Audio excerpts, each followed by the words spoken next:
Halo semuanya, kali ini aku bikin telur kentang balado. Pertama, kita masukkan telur ke dalam air dan kita rebus kurang lebih 10 menit. Setelah itu, kita rendam dengan air dingin. Nah, baru bisa banget ini mudah untuk dilepaskan. Dan dengan teknik seperti itu, membuat permukaan dari telur itu mulus. Setelah itu, kita panaskan minyak, kemudian kita goreng kentang sampai matang dan kering. Setelah itu, diangkat dan disisihkan. Nah, kurang lebih sampai seperti itu. Kemudian kita goreng dengan api yang panas telurnya sebentar saja sampai kecoklatan, kemudian angkat dan sisihkan.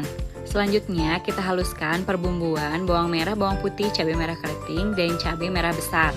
Aku di sini pakai chopper, kemudian ditambahkan air lalu dichopper kembali. Kita panaskan minyak, kemudian kita tumis bumbu halusnya sampai harum dan matang. Dimasukkan daun jeruk, kemudian diaduk-aduk. Setelah itu kita masukkan air dan dimasak lagi sampai semuanya matang. Masukkan gula, garam, sama kaldu.